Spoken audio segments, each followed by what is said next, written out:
Why do small problems overwhelm me?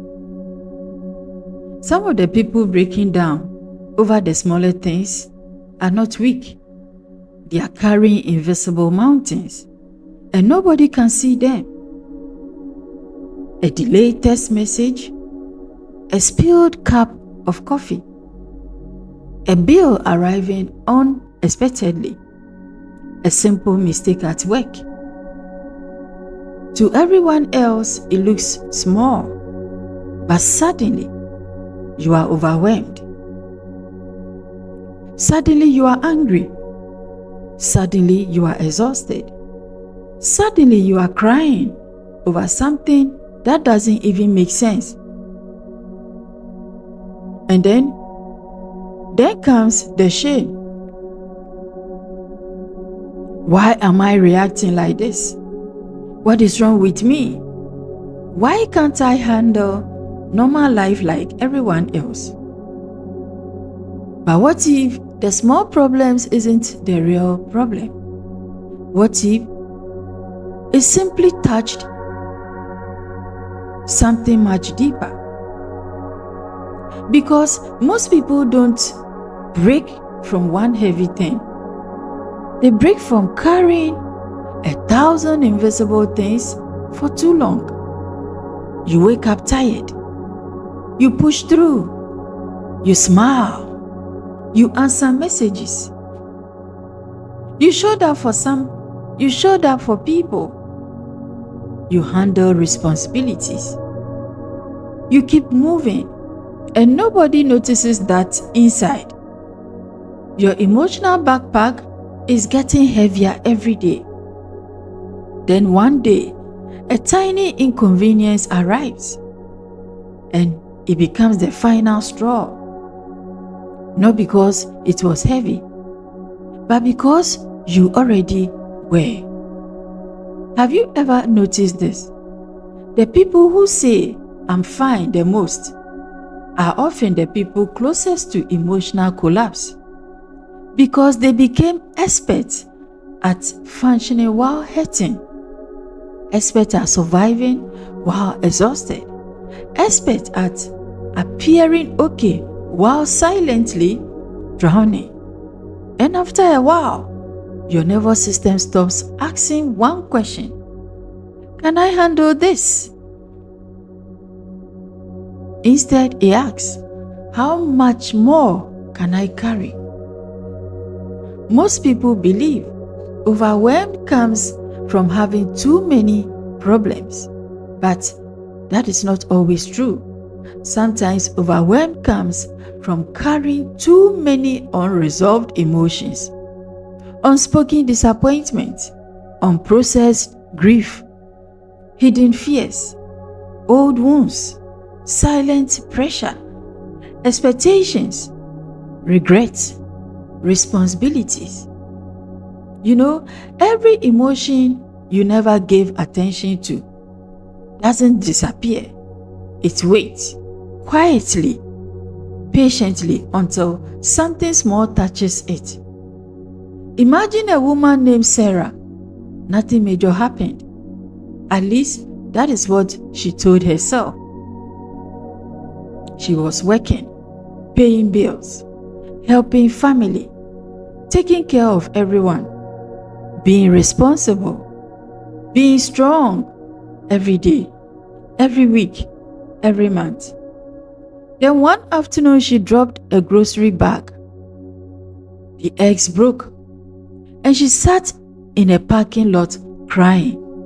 Not because of eggs, because the eggs became the doorway. A doorway into months of exhaustion she never allowed herself to feel. The eggs weren't the cause. They were the messenger. And many people are living exactly like Sarah.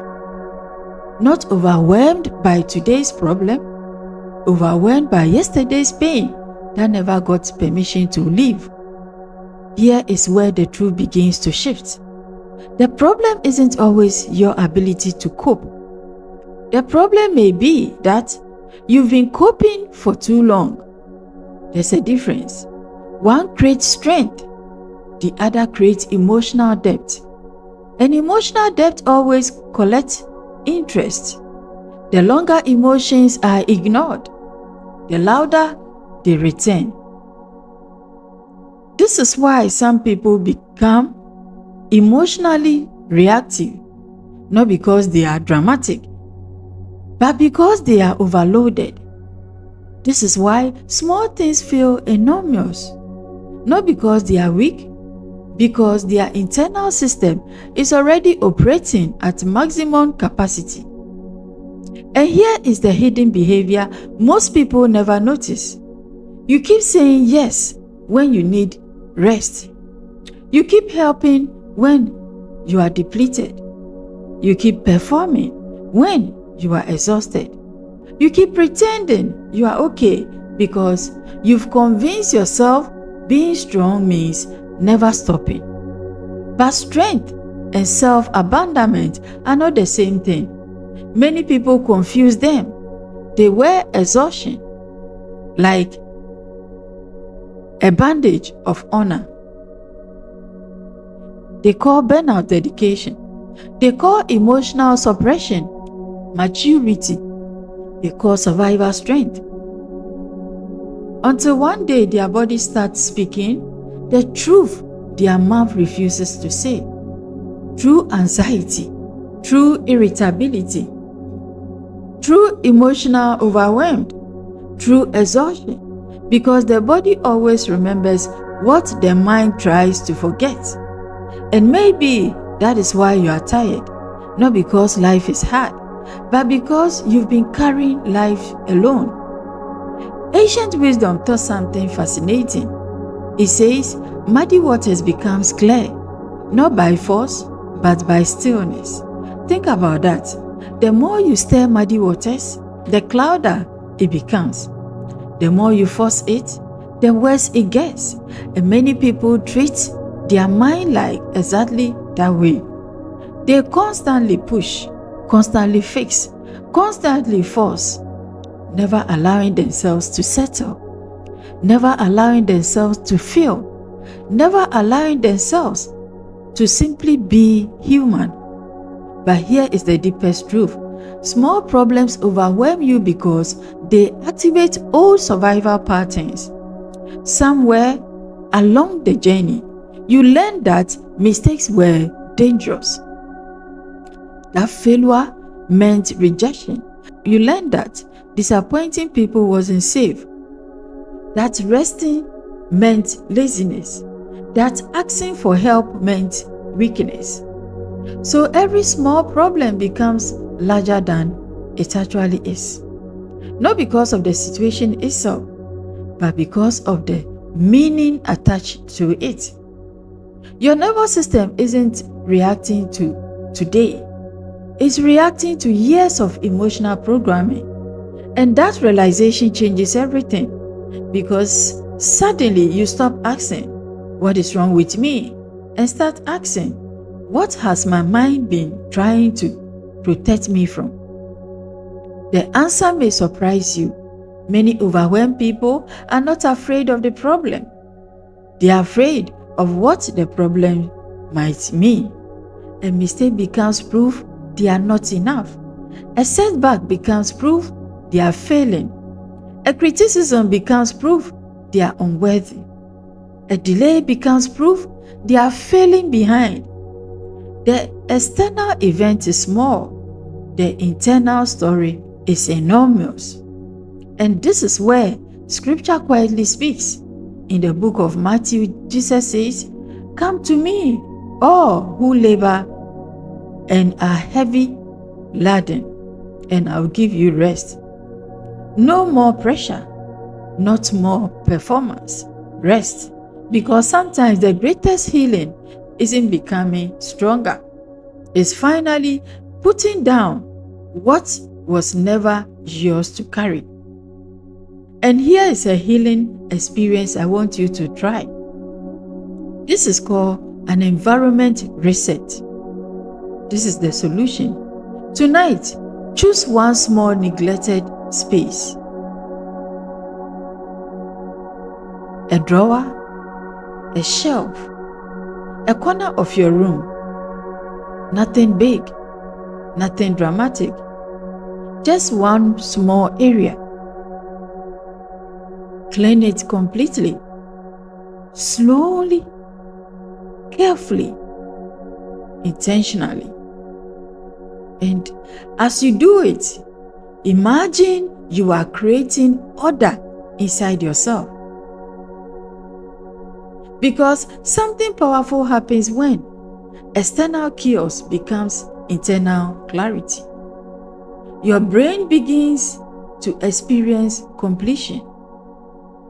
Your nervous system receives evidence that change is possible. You stop feeling trapped. You start feeling movement. You start feeling progress. Not because the room changed, because you changed. One small act of order reminds the mind that life is not collapsing. It's simply asking for attention. And often that's enough to interrupt overwhelmed. Isn't a cleaner room? The benefit is psychological momentum. And momentum is medicine for a tired mind, because overwhelm thrives in stagnation. Movement weakens it. A river never panics because it meets a rock. It simply moves around it. Slowly, patiently, continuing forward. The river doesn't question its worth. It doesn't assume the rock means failure. It doesn't stop flowing. And maybe that is the lesson. You don't need to remove every obstacle. You simply need to keep flowing. One step, one conversation, one decision, one day at a time. Not everything overwhelming you today needs to be solved today. Some things only need your presence, your patience, your compassion, your honesty. You are allowed to be tired. You are allowed to feel overwhelmed. You are allowed to admit that carrying everything has become heavy. That doesn't make you weak. It makes you human. And perhaps the reason small problems feel so big is because they are quietly asking you to notice the part of yourself you've ignored for too long. Not to shame you, not to punish you, but to bring you back to yourself, back to the person underneath the pressure, back to the person underneath the performance, back to the person who deserves rest too. So before you call yourself weak, before you criticize yourself for feeling overwhelmed, ask yourself this: how long have I been carrying things nobody knows about? And what if the small problem wasn't the enemy, but a messenger? Maybe that is the question worth sitting with tonight. What part of this felt like your life? What do you think your mind has been trying to protect you from? And when did you first learn that you had to carry everything alone? My dear friend, share your experience in your comments so that someone reading will pick an inspiration from. Thanks so much for joining me. I am TheZipporah.